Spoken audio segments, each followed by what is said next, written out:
Hi అండి, welcome back our channel. అందరూ ఎలా ఉన్నారు? ఈరోజు మన లాంగ్ వీడియో ఏంటంటే చింతపండు పులిహార అండి. మీకు చిన్న టెక్నిక్ చెప్తాను, చాలా టేస్టీగా ఉంటుంది. మనకి కావాల్సిన ఇంగ్రీడియంట్స్ మనం రైస్ ఉడికించి పక్కకు పెట్టేసుకున్నాను. చింతపండు కూడా మనం గ్రేవీలా అది గుజ్జు తీసుకొని పక్కకు పెట్టుకున్నాను. పచ్చిమిర్చి తీసుకున్నాను. మనకి పులిహోర అంటే మెయిన్గా ఉండేది కరివేపాకు, కాబట్టి కరివేపాకు కూడా కొంచెం నేను చూపించినంత బెల్లం. చింతపండులో బెల్లం పులిహోరలో బెల్లం వేసుకుంటారా అనుకోవచ్చు, కాదు. కానీ ఈ టేస్ట్ చాలా బాగుంటుంది. ఒక్కసారి ఇలా ట్రై చేయండి. ప్యాన్ పెట్టుకొని ఆయిల్ బాగా హీట్ అయ్యాక పల్లీ వేసుకోవాలి.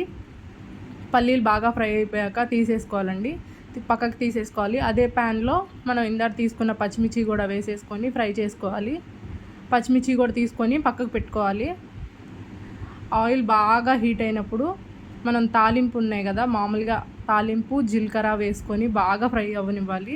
ఆయిల్ బాగా చిటపటలాడిన తర్వాత అట్లా ఆవాలు చిటపటలాడిపోతే కొంచెం చేదొస్తుందండి. బాగా ఫ్రై అయ్యాక మనం ఇందాక తీసుకున్న చింతపండు గ్రేవీ వేసుకోవాలి. కొంతమంది ఏంటంటే మామూలుగా ఉడికించేసుకుంటారు, నేను అట్లా చేయను. ఇట్లా ఆయిల్లో ఫ్రై చేసుకుంటాను. అట్లా బాగా ఫ్రై అయ్యాక మనం ఇందాక తీసుకున్న పచ్చిమిర్చి కూడా దాంట్లో వేసేసుకొని ఫ్రై చేసుకోవాలి. అప్పుడు పులుపు అంతా పచ్చిమిర్చికి పట్టి బాగుంటుంది. పసుపు, ఉప్పు, మనం రైస్లో ఉప్పు వేసుకోలేదండి, మొత్తం దీంట్లోనే వేసేసుకున్నాను నేను. పసుపు, ఉప్పు వేసుకొని బాగా ఫ్రై చేసుకోవాలి చిన్న మంట మీద. ఆ చింతపండు గ్రేవీ అంతా దగ్గరకు వచ్చేసేయాలండి, ఒక ముద్దలాగా వచ్చేస్తుంది. అట్లా వచ్చే వరకు ఫ్రై చేసుకోవాలి. అట్లా కొంచెం ఫ్రై అయ్యేటప్పుడు మనం ఇందాక తీసుకున్న కరివేపాకు కూడా వేసేసుకున్నాను.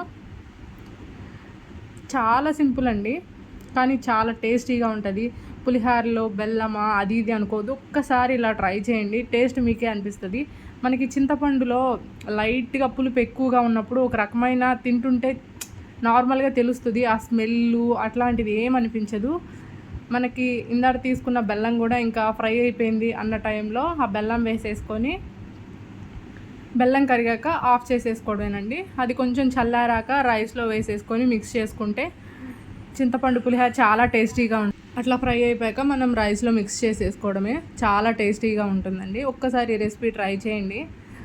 మనకి ప్రసాదాలు అవి చాలా టేస్టీగా, ఇట్లాగే పులిహోర చేసుకుంటాం కాబట్టి చాలా టేస్టీగా ఉంటుంది. ఒక్కసారి ట్రై చేయండి.